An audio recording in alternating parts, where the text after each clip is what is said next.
स्वागत है दोस्तों आप सभी का आपके अपने यूट्यूब चैनल एग्ज़ाम पर मैं फार्मासिस्ट रॉबिन सिंह एक बार फिर से हाजिर हूँ आप सभी के लिए लेकर के रेलवे फार्मासिस्ट का जो हमारा प्रीवियस ईयर पेपर है।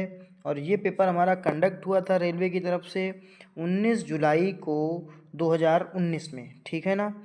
तो आज हम लोग इसके जो प्रीवियस ईयर के जो क्वेश्चंस हैं वो डिस्कस कर लेंगे। देखते हैं कि क्या लेवल रहा था हमारा 19 जुलाई वाले दिन जो पेपर हुआ था, और एक 21 जुलाई को पेपर हुआ था। दोनों ही पेपर मैं आपको करवा दूंगा और इससे हमें क्वेश्चन का पैटर्न पता चल जाएगा, किस लेवल के क्वेश्चंस होते हैं ये पता चल जाएगा, जो कि हमारी तैयारी में एक स्टेप और ऐड करेगा जा करके, ठीक है।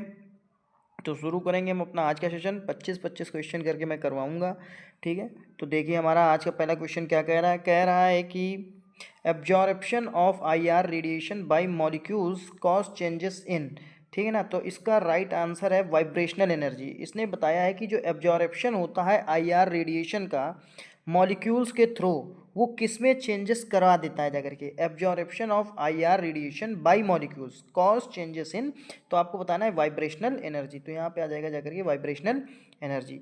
फिर अगले क्वेश्चन की तरफ बढ़ेंगे। देखिए क्या कह रहा है जी प्रोटीन कपल्ड रिसेप्टर। जी प्रोटीन कपल्ड रिसेप्टर क्या होता है जाकर के, तो वहाँ पे हमको आंसर दिया गया था जाकर के a bundle of 7 alpha helix. यहाँ पे आंसर था a bundle of 7 alpha helix, ठीक है ना। फिर हम लोग अगले क्वेश्चन की तरफ बढ़ेंगे। देखिए अगला क्वेश्चन हमारा क्या कह रहा है type third of drug master files gives information about. जो टाइप थर्ड होता है जाकर के ड्रग मास्टर फाइल का, वो किसके बारे में जानकारी देता है। तो आपको बताना है पैकेजिंग मटेरियल के बारे में देता है जानकारी। किसके बारे में? पैकेजिंग। फिर देखिए हम लोग अगले क्वेश्चन की तरफ बढ़ेंगे जाकर के। अगला क्वेश्चन क्या कह रहा है, देखिए अगला क्वेश्चन हमारा कह रहा है जाकर के बहुत ही अच्छा क्वेश्चन है और इसी तरीके के क्वेश्चन पूछे भी जाते हैं एग्ज़ाम में। देखिए क्या कह रहा है कि for the preparation of cod liver oil emulsion the ratio of oil water gum required is. कह रहा है जब भी आप बनाएंगे जाकर के कॉड लीवर ऑयल से इमल्शन, जब बनाएंगे जाकर के, इमल्शन क्या होता है जाकर के, वाटर इन ऑयल या ऑयल इन वाटर, यही तो इमल्शन हमारा होता है। दोनों ही लिक्विड फेज होते हैं जाकर के। किस तरीके के फेज होते हैं? दोनों ही हमारे लिक्विड फेज होते हैं जाकर के, ठीक है। और यहाँ पे कह रहा है कि जब भी आप कॉड लीवर ऑयल का इमल्शन बनाएंगे जाकर के, तो वहाँ पे ऑयल वाटर और गम का रेशियो क्या रखेंगे। ऑयल वाटर और गम का रेशियो क्या रखेंगे जाकर के कॉड लीवर ऑयल के इमल्शन को बनाते समय, तो आप बताएंगे 4-2-1 का रेशियो रखेंगे। किसका कितना रखेंगे? 4:1, ठीक है ना। 4:1 का रेशियो रखेंगे जाकर के कॉड लीवर ऑयल के इमल्शन को बनाते समय। फिर हम लोग अगले क्वेश्चन की तरफ बढ़ेंगे जाकर के। देखिए अगला क्वेश्चन क्या कह रहा है। अगला क्वेश्चन हमारा कह रहा है according to drug and cosmetic act 1940 and rules 1945 the insulin preparation should be stored at temperature. कह रहा है, देखिए इस क्वेश्चन में ही हमारे 3 आंसर हैं। पहली बात तो कभी कभी आपसे पूछ लिया जाता है कि ड्रग एंड कॉस्मेटिक एक्ट कब आया था, तो आप बताएंगे जाकर के ड्रग एंड कॉस्मेटिक एक्ट जो था वो हमारा आया था 1940 में, ठीक। इसके बाद एक कन्फ्यूज़न क्रिएट करते हैं कि इसका रूल्स कब आया था जाकर के, तो ड्रग एंड कॉस्मेटिक एक्ट का रूल आया था जाकर के 1945 में, ठीक है ना। अब इसके बाद आपसे इसमें क्या पूछा जा रहा है, कह रहा है कि जो इंसुलिन है, इंसुलिन को हम लोग कितने डिग्री सेल्सियस पे स्टोर करते हैं। तो देखिए जो इसमें सेंट्रल में, यानी जो रेलवे ने माना था, तो रेलवे ने तो कह दिया था जाकर के कि 1 डिग्री सेल्सियस के ऊपर नहीं जाना है, ठीक है ना। 1 डिग्री सेल्सियस के ऊपर नहीं जाना है, ठीक है। यानी इसको आप कह सकते हैं कि less than 1 degree Celsius, less than 1 degree Celsius, ठीक है। लेकिन जो स्टेट के फार्मासिस्ट के एग्ज़ाम होते हैं, जैसे एमपी फार्मासिस्ट का अभी हुआ था, मध्य प्रदेश में फार्मासिस्ट का अभी अभी हुआ है फरवरी में, 20 फरवरी को हुआ था शायद। तो उसमें देखिए क्या माना है, उसमें कहा गया है कि 2 to 8 डिग्री सेल्सियस, ठीक है, 2 से 8 डिग्री सेल्सियस के बीच में हम लोग स्टोर करेंगे। तो ये चीज़ें हम लोगों को याद रखनी है कि अगर ऑप्शन में 2 से 8 डिग्री सेल्सियस है और 1 डिग्री सेल्सियस दोनों अगर मिलते हैं, तो आपको लेस देन 1 डिग्री सेल्सियस पे लगाना रहेगा। किसमें? जब आप सेंट्रल गवर्नमेंट का दे रहे होंगे, सेंट्रल गवर्नमेंट में, जैसे हमारा आरआरबी है, चूंकि आरआरबी ने 1 डिग्री सेल्सियस माना है इसके नीचे, तो आपको यही लगाना रहेगा, ठीक है। उसमें आप 2 से 8 डिग्री सेल्सियस नहीं लगाएंगे, क्योंकि इसने पहले ये आंसर मान रखा है कि बिलो 1 डिग्री सेल्सियस इसने पहले ही मान रखा है। फिर देखिए अगले क्वेश्चन की तरफ बढ़ेंगे। कह रहा है लाइगेंस आर, लाइगेंस क्या है। तो lignans are the constituents of flax seed. जो फ्लैक्स सीड होता है उसके कॉन्स्टिट्यूएंट्स होते हैं जाकर के लाइगेंस, ठीक है ना। Lignans are the constituents of flax seed. फिर क्वेश्चन 7 देखिए क्या कह रहा है। क्वेश्चन 7 कह रहा है under which schedule GMP of Ayurveda सिद्धा एंड फॉर ऑल यूनानी ड्रग्स आर डिस्क्राइब्ड। देखिए कितना बेहतरीन क्वेश्चन है। कह रहा है यहाँ पे वैसे गुड मैन्युफैक्चरिंग प्रैक्टिस, अगर जीएमपी की बात कर लेते हैं, जीएमपी की अगर मैं बात करता हूँ तो यहाँ पे शेड्यूल हमारा एम आएगा जाकर के, ठीक है ना। M1 किसके लिए होता है? M1 is for homeopathy, M2 is for cosmetic और M3 is for medical devices, ठीक है ना। ये तो हमारे बाकी के M1 M2 M3 हैं, लेकिन यहाँ पे गुड मैन्युफैक्चरिंग प्रैक्टिस जो होता है, शेड्यूल M जो होता है वो एलोपैथी के लिए होता है। लेकिन यहाँ पे हम ये कहते हैं कि जीएमपी ऑफ आयुर्वेदा सिद्धा एंड फॉर ऑल यूनानी ड्रग्स यानी आयुष की बात कर लें तो यहाँ पे शेड्यूल टी आता है जाकर के, ठीक है ना। शेड्यूल टी, अगर ये मान लो आपको ना दिया गया तो टी से एक कभी कभी ये कह देते हैं कि हाइजेनिक प्रिपरेशंस के लिए कौन सा शेड्यूल होता है, तो वो शेड्यूल टी आएगा जाकर के, ठीक है ना। ये याद कर लीजिए। फिर आगे अगले क्वेश्चन की तरफ बढ़ेंगे। क्वेश्चन नंबर 8 देखिए क्या कह रहा है। क्वेश्चन नंबर 8 कह रहा है कि the equation involve in the quantum mechanic approach to molecular modelling is. कह रहा है कि जो मैकेनिक अप्रोच होता है, कुल मिलाकर के मॉलिकुलर मॉडलिंग के लिए इक्वेशन पूछ रहा है जाकर, quantum mechanic approach to molecular modelling.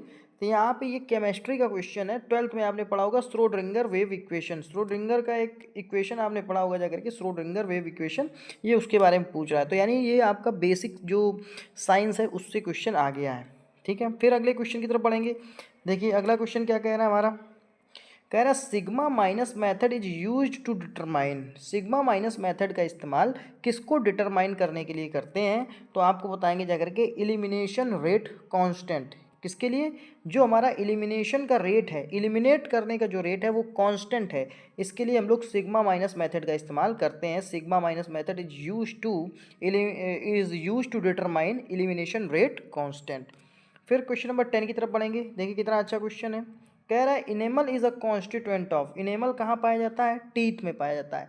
तो सीधी सीधी सी बात है कि जो दांतों के ऊपर की लेयर होती है उसको हम लोग कह देते हैं इनेमल लेयर, ठीक। और इसके बारे में कहा जाता है it is the hardest part of the body. Human body का सबसे हार्डेस्ट पार्ट कौन सा है? इनेमल लेयर है। अब यहीं पे आपसे लगे हाथ पूछ लिया जाए कि संख्या बताइए, मिल्की टीथ्स की संख्या बताइए, तो आप बता देंगे मिल्की टीथ की संख्या होती है 20, ठीक है ना। 20 संख्या होती है और 2 बार ये जीवन काल में 2 बार निकलते हैं, ठीक है ना। फिर अगले क्वेश्चन की तरफ बढ़ते हैं। देखिए अगला क्वेश्चन क्या कह रहा है। कह रहा है symbol of the element caesium. Caesium जो एलिमेंट है उसका सिंबल पूछा गया था, तो एक पीरियोडिक टेबल से क्वेश्चन है। सी एस होता है, क्या होता है जाकर के? C S. C S is the symbol of element caesium. फिर अगले क्वेश्चन की तरफ पढ़ेंगे। क्वेश्चन नंबर 12 देखिए क्या कह रहा है। कह रहा है sodium bicarbonate is commonly known as. Sodium bicarbonate को हम लोग दूसरे किस नाम से जानते हैं, या जो कॉमनली किस नाम से जानते हैं, तो क्या आप बताएंगे? Baking soda. आप बता देंगे सोडियम बाइकार्बोनेट जो हमारा है वो बेकिंग सोडा है। फिर अगले क्वेश्चन की तरफ पढ़ेंगे जाकर। क्वेश्चन नंबर ये 13 क्या कह रहा है। बहुत ही अच्छा क्वेश्चन है और हर बार इससे क्वेश्चन बनता है, फार्माकोग्नोसी क्वेश्चन है। कह रहा है what compound is present in ashwagandha. Ashwagandha में कौन सा कंपाउंड प्रेजेंट होता है, तो आप बताएंगे स्टेरॉयडल लैक्टोन। स्टेरॉयडल लैक्टोन जो है हमारा प्रेजेंट होता है अश्वगंधा में, ठीक है ना। तो अश्वगंधा में स्टेरॉयडल लैक्टोन प्रेजेंट होता है। फिर अगले क्वेश्चन की तरफ बढ़ेंगे। कभी कभी आपसे स्टेरॉयडल एल्केलॉइड्स के बारे में पूछ लेता है, तो कुर्ची, एकोनाइट, अश्वगंधा, ठीक है, ये सब सारे हमारे आ जाते हैं जाकर के। तो फिर अगले क्वेश्चन की तरफ पढ़ेंगे। देखिए क्या कह रहा है। Entamoeba histolytica belongs to the class of. Entamoeba histolytica किस क्लास से बिलोंग करता है, तो आप बताएंगे जाकर के प्रोटोजोआ। ये प्रोटोजोआ क्लास होता है जाकर के एंटमीबा हिस्टोलिटिका। डिसेंट्री के लिए रिस्पॉन्सिबल होता है जाकर के प्रोटोजोआ होता है, और डिसेंट्री यानी पेचिस के लिए कभी कभी ये रिस्पॉन्सिबल, कभी कभी क्या ये रिस्पॉन्सिबल ही होता है, ठीक है ना। Entamoeba histolytica belongs to the class of protozoa. Protozoa class का ये होता है और डिसेंट्री के लिए ये रिस्पॉन्सिबल होता है। फिर अगला क्वेश्चन क्या कह रहा है। देखिए कह रहा है liquid oral preparation of which 1 और 2 large dose of about 50 ml are given in a single dose container known as.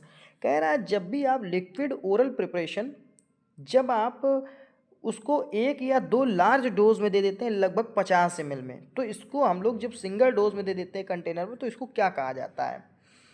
तो इसको हम लोग कहते हैं ड्रॉट्स। ठीक है, क्या कहते हैं? ड्रॉट्स। अब देखिए इस क्वेश्चन को मैं आपको समझा दूँ। इसको समझा, इसमें ये है, देखिए जब भी आप छोटा छोटा करके अमाउंट देते हैं, कभी 5 ml दे दिया, कभी 10 ml दे दिया, इस तरीके से आप किसी चीज़ को दे रहे हैं, किसी लिक्विड को दे रहे हैं, सिरप को दे रहे हैं। लेकिन यही चीज़ अगर हम सीधे बड़े बल्क अमाउंट में देते हैं, जैसे 50 ml दे दिया एक साथ, तो जब 50 ml कोई चीज़ एक साथ दे देंगे तो वो ड्रॉट्स कहा जाएगा। क्या कहा जाएगा? ड्रॉट्स। यानी छोटे छोटे अमाउंट में ना दे करके अगर किसी चीज़ का बड़ा अमाउंट दे दिया जाए तो उसको ड्रॉट्स कहते हैं। ठीक है ना? इस तरीके से इसको आप याद कर लीजिए कि liquid oral preparation of which 1 or 2 large dose of about 50 ml are given in a single dose container known as draughts. जब आप 50 ml सीधे सिंगल डोज में दे देते हैं तो इसको ड्रॉट्स कहा जाता है। जब उसको 1 या 2 लार्ज डोज में ना दे करके सीधे हम लोग 50 ml दे देते हैं एक बड़े डोज में, तो उसको कहा जाता है ड्रॉट्स। दोस्तों अगर आपको क्वेश्चन अच्छे लग रहे हैं तो प्लीज़ हमारे इस चैनल एग्जाम पैरा को सब्सक्राइब करें, वीडियो को लाइक करें और अपने दोस्तों तक जरूर शेयर करें। हम आपके लिए इसी तरीके से जो क्वेश्चंस का कंटेंट है और ओरिजिनल क्वेश्चन पेपर है वो लाते रहेंगे, जिससे आपकी तैयारी और भी अच्छी हो सके। देखिए हमारा अगला क्वेश्चन क्या कह रहा है, क्वेश्चन नंबर 16 कह रहा है कि indicate the problem in the doses form when camphor and menthol are added together. कह रहा है जब आप कैम्फर और मेंथाल को एक साथ मिला देंगे, जब कैम्फर और मेंथाल को एक साथ मिक्स कर देंगे और दोनों ही एरोमेटिक कंपाउंड हैं, यानी अगर इनको आप खुले में रखेंगे, एयर रूम टेम्परेचर पे रखेंगे तो ये इवेपरेट होने लगते हैं। ठीक है ना? तो कैम्फर और मेंथाल को एक साथ मिक्स करेंगे तो क्या समस्या आएगी? तो ये हो जाता है यूटेटिक मिक्सचर। ठीक है, यूटेटिक कंडीशन बन जाती है। फिर देखिए अगला क्वेश्चन क्या कह रहा है हमारा। अगला क्वेश्चन कह रहा है, क्वेश्चन नंबर 17 कह रहा है buffer are added in the sterile product to maintain. जो बफर होते हैं उनको ऐड करते हैं स्टेराइल प्रोडक्ट में, क्या मेंटेन करने के लिए? तो आपको बताना है buffers are added in the sterile product to maintain pH, power of hydrogen, है ना? तो ये पीएच को मेंटेन करता है जाकर के हमारा बफर, ना ही ज़्यादा एसिडिक होने देगा ना ही ज़्यादा बेसिक होने देगा। हिंदी में बताएं तो ना ही हमारे प्रोडक्ट को ज़्यादा अम्लीय होने देगा और ना ही हमारे प्रोडक्ट को ज़्यादा क्षारीय होने देगा। ठीक है, अब अगले क्वेश्चन की तरफ बढ़ते हैं। देखिए हमारा क्वेश्चन नंबर 18 क्या कह रहा है। कह रहा है कि aspirin should be used with caution इन।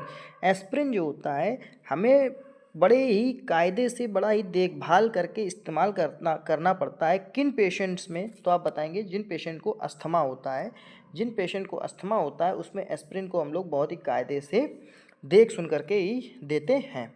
ठीक है ना? फिर कह रहा है electroreducible substance can be determined by. जो इलेक्ट्रोड्यूसिबल सब्सटेंस होते हैं उनको कैसे डिटरमाइन किया जाता है, कैसे उन्हें पहचाना जाता है? तो आप बताएंगे एम्पीरियोमेट्री टेस्ट से। ठीक है ना? एम्पीरियोमेट्री टेस्ट से। ये सारे क्वेश्चंस जो मैं आपको करा रहा हूँ फिलहाल, ये प्रीवियस ईयर के क्वेश्चंस हैं, इनको बिल्कुल आपको रट लेना है, क्योंकि फार्मासिस्ट के एग्ज़ाम में ज़्यादातर ये लोग क्या करते हैं कि प्रीवियस ईयर के क्वेश्चन उठा करके सीधे रख देते हैं, नए क्वेश्चन बहुत ही कम बनते हैं। अगले क्वेश्चन की तरफ बढ़ेंगे। क्वेश्चन नंबर 20 देखिए क्या कह रहा है। कह रहा है statistical procedure to detect the difference exist in between 2 और मोर सैंपल। कह रहा है स्टेटिस्टिकल प्रोसीजर क्या होता है जो डिटेक्ट करता है जाकर के डिफरेंस यानी अंतर को बिटवीन 2 और मोर सैंपल, 2 या 2 से ज़्यादा सैंपल में। तो आप बताएंगे जाकर के ANOVA, इसको पढ़ लिया जाता है एनोवा। ठीक है, इसको याद कर लीजिए, सीधे सीधे इसको रटना है हमको, कुछ क्वेश्चंस रटने ही हैं।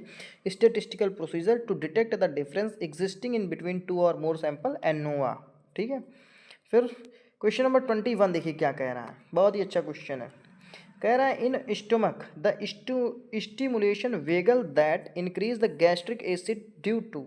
कह रहा है स्टोमक में जो स्टिमुलेट हो जाता है वेगल नर्व, ठीक है, जो इंक्रीज कर देती है गैस्ट्रिक एसिड को, वो किस वजह से इंक्रीज कर देती है गैस्ट्रिक एसिड की सिक्रीशन को? तो आप बताएंगे M3 रिसेप्टर की वजह से। ठीक है ना, M3 रिसेप्टर की वजह से। ठीक है, तो यहाँ पे क्या है, इसको कैसे रटेंगे? इसको सीधे सीधे रटना है, in stomach the stimulation vagal that increase the gastric acid due to M3 receptor. फिर अगले क्वेश्चन की तरफ बढ़ेंगे। क्वेश्चन नंबर 22 देखिए क्या कह रहा है, बहुत ही अच्छा क्वेश्चन है। कह रहा है commonly used spice clove is obtained from. कह रहा है जो हम लोग कॉमनली जो मतलब ज़्यादातर जो हम लोग स्पाइस का मतलब होता है मसाले, और क्लोव का मतलब हो गया जाकर के लौंग। तो जो हम लोग लौंग का इस्तेमाल करते हैं जाकर के, तो स्पाइस जो है हमारा लौंग, इसमें हम लोग क्या इस्तेमाल करते हैं, ठीक है। तो आप बताएंगे फ्लावर बड का इस्तेमाल किया जाता है। Commonly used spice clove is obtained from flower bud, ये हमें फ्लावर बड से मिलता है जाकर के। फिर क्वेश्चन नंबर 23 पे चलेंगे। देखिए क्या कह रहा है। कह रहा है the sum of kinetic and potential energy of an object is its total. कह रहा है किसी भी, ये फिजिक्स का क्वेश्चन है, किसी भी ऑब्जेक्ट की काइनेटिक और पोटेंशियल एनर्जी को अगर हम लोग मिला देते हैं तो ये किस एनर्जी के बराबर बन जाता है, तो आप बता देंगे मैकेनिकल एनर्जी, ठीक है ना, मैकेनिकल एनर्जी। तो ये सारे क्वेश्चंस आपको सीधे सीधे रटने हैं। फिर अगले क्वेश्चन की तरफ बढ़ेंगे। देखिए क्या कह रहा है, बहुत ही बेहतरीन क्वेश्चन है। कह रहा है BCG vaccine is a bovine strain of, BCG का मतलब क्या है, बैसिलस कॉलमेटी गुएरिन। ये कॉलमेटी गुएरिन एक वैज्ञानिक थे, इन्होंने इस टीके का निर्माण किया था, इस टीके को खोजा था, इसीलिए इस टीके को इनके नाम पे रख दिया गया है, जिसको कहा जाता है बैसिलस कॉलमेटी गुएरिन। ये टीका हमारा होता है एम बोविस से बनता है जा करके, माइकोबैक्टीरियम बोविस इसको कह लेते हैं, ठीक। और ये टीबी के अगेन लगाया जाता है कि किसी को भी टीबी ना हो, और स्पेशली चाइल्ड में लगाया जाता है, तो किसी भी बच्चे को टीबी ना हो भविष्य में, इसलिए ये टीका लगाते हैं बीसीजी वैक्सीन, ठीक है ना। तो ये क्या होता है, एम माइकोबैक्टीरियम ट्यूबरकुलोसिस का बोवाइन स्ट्रेन होता है जाकर के, माइकोबैक्टीरियम ट्यूबरकुलोसिस का। फिर अगले क्वेश्चन की तरफ पढ़ेंगे, क्वेश्चन नंबर 25, जो हमारा इस वीडियो का आज का लास्ट क्वेश्चन रहेगा। इसके बाद 26, 7 वो हम लोग अगले पार्ट में देखेंगे। देखिए 25 क्या कह रहा है। कह रहा है convecting mixing is also called as, convecting mixing को हम लोग क्या कहते हैं, तो आप बता देंगे मैक्रो मिक्सिंग कहते हैं जाकर, क्या कहते हैं, macro mixing. Convecting mixing is also called as macro mixing, ठीक है ना। तो दोस्तों ये हमारे आज के 25 क्वेश्चंस हैं, और अगले जो 25 क्वेश्चन हैं वो आपको अगले पार्ट में वीडियो में आएंगे। और अगर आपको ये क्वेश्चन अच्छे लगे हों तो प्लीज़ हमारे इस चैनल एग्जाम पैरा को सब्सक्राइब करें, वीडियो को लाइक करें और अपने दोस्तों तक जरूर शेयर करें। हम आपके लिए इसी तरीके से प्रीवियस ईयर के क्वेश्चन पेपर लाते रहेंगे और आपकी तैयारी को मजबूत बनाने में सहयोग देते रहेंगे।